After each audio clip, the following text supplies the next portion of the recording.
মাধ্যমিক online guide চ্যানেলে তোমাদের সকলকে স্বাগতম। আজ আমাদের মূল আলোচ্য বিষয় হলো গ্যাসের আচরণ চ্যাপ্টার আদর্শ গ্যাস সমীকরণ। সেই সমীকরণটা কীভাবে এলো সেটা দেখাবো। তারপরে সমীকরণের যে বিভিন্ন রকম ধ্রুবকগুলো রয়েছে, তার মান, একক, তার যে মাত্রা সেগুলো এবং বিভিন্ন রাশি আছে সেগুলো নিয়ে আলোচনা করব। তারপরে এই সমীকরণকে কাজে লাগিয়ে কীভাবে পরীক্ষায় তোমাদের অঙ্ক আসবে সেটাও কিন্তু দেখাবো। এটা মাথায় রাখবে, এখান থেকে অবশ্যই 2 নম্বরের অঙ্ক পড়বে মাস্ট, এটা মাথায় রেখে তবে পরীক্ষা হলে যাবে। ভিডিওটা একদম স্কিপ করো না, শেষ পর্যন্ত দেখো। 2 নম্বর কিন্তু তুমি অবশ্যই মাধ্যমিক 2026 কিংবা তোমাদের সামনে যে ফার্স্ট সামেটিভ পরীক্ষা রয়েছে সেখানে কিন্তু অঙ্ক আসার সম্ভাবনা অত্যন্ত বেশি। তাই শুরু করছি, সরাসরি দেখো। আদর্শ গ্যাস সমীকরণ এতক্ষণ পর্যন্ত বা এতদিন পর্যন্ত যে চ্যাপ্টারে তোমরা কি কি সূত্র দেখেছো, বয়েলের সূত্র, চার্লসের সূত্র, যে অ্যাভোগাড্রোর সূত্র, এই যে 3টে সূত্র দেখেছো, এই 3টে সূত্রের সমন্বয় করে যে সমীকরণটা আসবে সেটা কিন্তু আদর্শ গ্যাসের সমীকরণ। তাহলে দেখো যে বয়েল, সে বয়েলের সূত্র অনুসারে আমরা কি দেখেছিলাম, শর্টে লিখছি, পুরোটা লিখছি না আমি।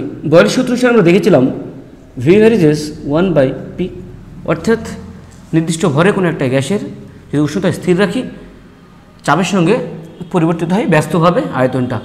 তখন কী কী স্থির ছিল? একটা জিনিস তোমরা দেখেছো, উষ্ণতা এবং গ্যাসের ভর বলছিলাম টি এবং এম। এখানে আমরা আর এম বলবো না, কারণ কি তোমরা গতদিন দেখেছো, গত ভিডিওতে যে অ্যাভোগাড্রোর যে সূত্র সেটা আমরা আলোচনা করেছি। সেখানে গ্যাসের যে পরিমাণ সেটাকে আমরা মোল সংখ্যা দ্বারা প্রকাশ করছিলাম, অর্থাৎ এন দ্বারা প্রকাশ করছিলাম। সেক্ষেত্রে এন বা মোল সংখ্যা যত বেশি হচ্ছিল তার আয়তনটাও কিন্তু বেশি হচ্ছিল, বা মোল সংখ্যা যখন কমে যাবে তখন কিন্তু তার আয়তনটাও কমে যাবে। তাই এখানে আমরা যে গ্যাসের পরিমাণ রয়েছে তাকে আমরা আর এম দ্বারা প্রকাশ করব না, এন দ্বারা প্রকাশ করব। তাহলে সেখানে তাপমাত্রা এবং গ্যাসের পরিমাণটা কি এ দুটো স্থির। আবার যে চার্লসের সূত্র ছিল, চার্লসের সূত্র যে আমরা কি দেখেছিলাম, যে আয়তন রয়েছে সেটা পরম তাপমাত্রা বা কেলভিন স্কয়ার যে তাপমাত্রা তার সাথে সরাসরি সরল সমানুপাতিক সম্পর্ক। আয়তন মানে তাপমাত্রা বাড়ালে আয়তন বাড়ছিল, তাপমাত্রা কমালে আয়তন কমছিল। সেখানে কী কী স্থির ছিল? চাপ স্থির ছিল এবং যে গ্যাসের পরিমাণ সেটাও কিন্তু স্থির ছিল। এরপরে যে এনের ব্যাপারটা বললাম, যদি আমি অ্যাভোগাড্রো সূত্রর একটা সিদ্ধান্তে আসি কীরকম দেখো, ভি ভ্যারিজেস এন হবে, অর্থাৎ যদি মূল সংখ্যা বাড়ে সেক্ষেত্রে আয়তন বাড়বে, মূল সংখ্যা যদি কম হয় তাহলে কিন্তু আয়তনটা কমবে, সরাসরি সরল সম্পর্ক। এখানে কী কী স্থির ছিল? এখানে স্থির চাপে নির্দিষ্ট তাপমাত্রায় ছিল, তাহলে দুটো পি এবং টি দুটো কিন্তু স্থির। এবার এই 3টেকে আমি যদি একসাথে করি, যে যৌগিক ভেদের নিয়ম অনুসারে আমরা কি লিখতে পারবো, তাহলে দেখো ভি ভ্যারিজেস উপরেগুলো উপরে নিচেরগুলো নিচে, তাহলে NT/P। এখানে কোনটা স্থির? যেহেতু ভ্যারিজেস চিহ্ন রয়েছে এক্ষেত্রে এন বা টি এবং পি সবাই কিন্তু পরিবর্তনশীল, এটা মাথায় রাখবে। এই লাইনটা অত্যন্ত গুরুত্বপূর্ণ, সবাই পরিবর্তনশীল, যেহেতু এখানে ভ্যারিজেস চিহ্নটা সবার সাথে রয়েছে। এক্ষেত্রে তাহলে আমি যদি সমানুপাতিক চিহ্ন থেকে সমান আনতে যাই, আমাকে অবশ্যই একটা ধ্রুবক আনতে হবে। ভি সমান, এখানে একটা ধ্রুবক আনবো, সেই ধ্রুবকটাকে আমি আর লিখছি। আর কেন লিখছি সেটা পরবর্তীকালে দেখতে হবে। RNT/P কোনাখানে গুণ করলে আমি সিম্পল লিখতে পারি পিভি সমান এন ইন্টু আর টি, অর্থাৎ পিভি সমান NRT। এখানে আরকে বলা হয় সার্বজনীন গ্যাস ধ্রুবক। এখানে আর এর মান কিন্তু একটা তুমি মান বসিয়ে দেখতে পাবে, সবার ক্ষেত্রে কিন্তু স্থির হবে বা একই থাকবে। তাহলে এভাবে তুমি বলতে পারো যে বয়েলের সূত্র অনুসারে আমরা পাবো এটা, চার্লসের সূত্র অনুসারে আমরা পাবো এটা, অ্যাভোগাড্রোর সূত্র অনুসারে পাবো এটা, তারপরে যৌগিক ভেদের নিয়ম অনুসারে এটা লিখতে পারবো। তারপরে যদি আমি একটা সমানুপাতিক চিহ্ন সরিয়ে সমান আনি তাহলে একটা ধ্রুবক আনবো, ধ্রুবকটা সার্বজনীন গ্যাস ধ্রুবক, আর বলা হয় এটাকে, এটা সমান পিভি সমান NRT। এটা কিন্তু আদর্শ গ্যাসের সমীকরণ। এটা তোমাদের পরীক্ষায় 2 নম্বরের না হলে 3 নম্বরে কিন্তু সরাসরি সমীকরণ প্রতিষ্ঠা আসার সম্ভাবনা রয়েছে, এটা কিন্তু ভালোভাবে দেখবে। সমীকরণ যদি না আসে বা আসে, যাই আসুক না কেন, তোমাদের 2 নম্বরের অঙ্ক কিন্তু এখান থেকে আসবেই, এটা মাথায় রাখবে। সমীকরণ আসুক বা না আসুক, অঙ্ক এখান থেকে পড়ার সম্ভাবনা অত্যন্ত বেশি। ধরে নাও পরীক্ষা অঙ্ক তোমার পড়বে। গত 4 বা 5 বছরের প্রত্যেকবারই কিন্তু মাধ্যমিকে একটা অঙ্ক এখান থেকে দিয়েছে, এটা মাথায় রাখো। তাহলে পিভি সমান NRT, এটাই হলো আদর্শ গ্যাসের সমীকরণ। এবার আর কি নিয়ে আমরা একটু কাটাছেড়া করব। তাহলে যে সমীকরণটা লিখলাম পিভি সমান NRT, আরটাকে আমি আলাদা করছি, আর আলাদা করলে কি হবে? P PV by NT. তাহলে আর এর মান কী হবে, আর এর একক কী হবে সেগুলো দেখো। আমরা একটা জিনিস অ্যাভোগাড্রো সূত্র অনুসারে দেখেছিলাম যে 1 মোল যে কোনো গ্যাসের এসটিপিতে আয়তন কত হচ্ছিল 22.4 লিটার। এসটিপিতে যে কোনো একটা গ্যাসের 1 মোল গ্যাসের আয়তন 22.4 লিটার। এই মানগুলো আমি বসাবো, বসিয়ে দেখো সিম্পলভাবে আর এর মানটা আমি পেয়ে যাব। কীভাবে দেখো, এসটিপি মানে স্ট্যান্ডার্ড টেম্পারেচার এবং প্রেশার, অর্থাৎ 0 ডিগ্রি সেলসিয়াস এবং 1 এটিএম চাপ।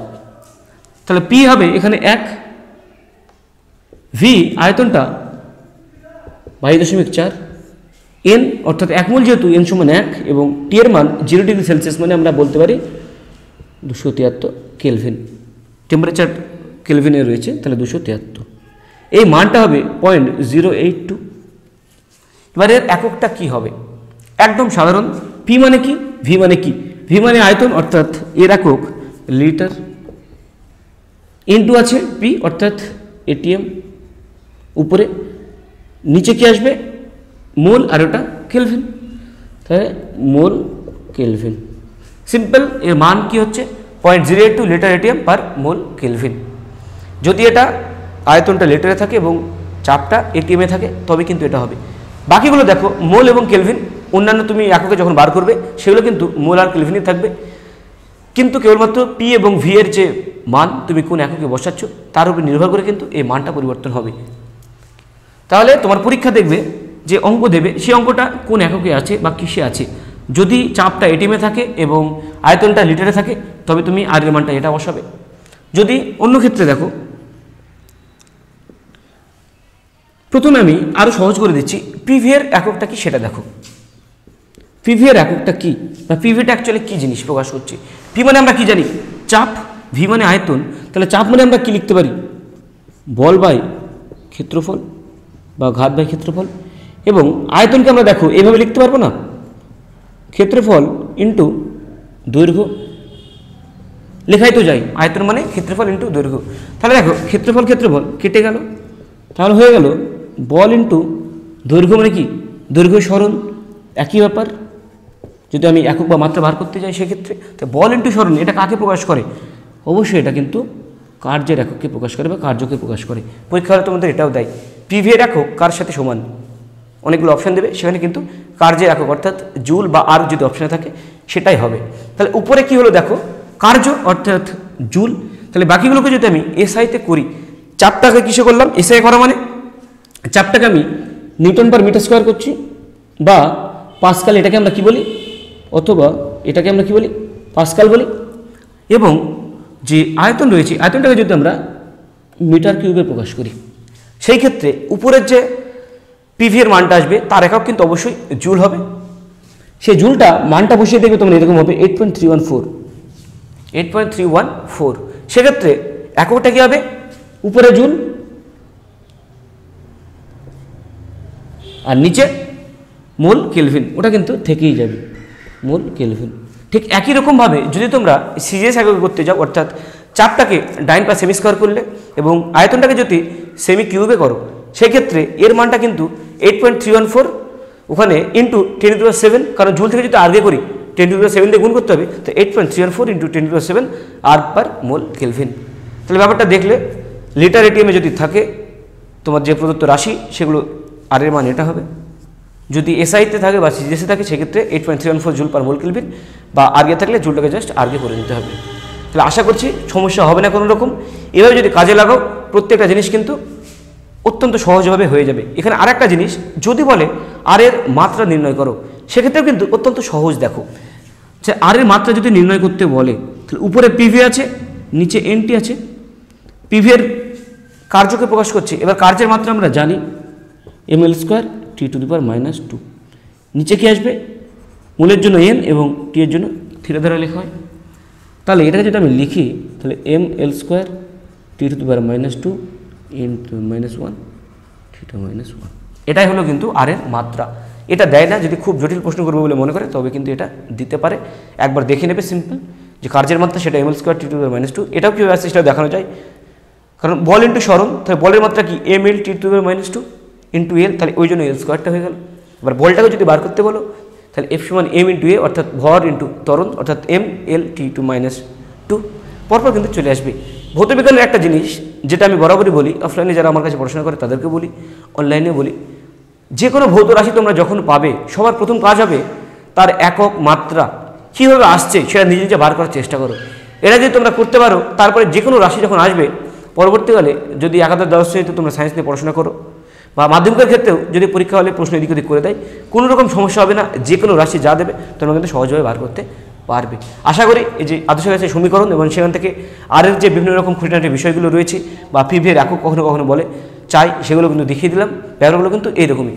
এরপরে এর উপরে ছোটো একটা গাণিতিক সমস্যা করে দিচ্ছি, যেটা করলে এটা কিন্তু মেন টপিক, এটা মাথায় রেখো, মানে মেন টপিক মানে পরীক্ষা হলে এই 2 নম্বরে কিন্তু অঙ্ক একটা আসবে, তবে এগুলো না জানলে ওটা কিন্তু করতে পারবে না। তাহলে দেখো কীভাবে আমরা আসবো।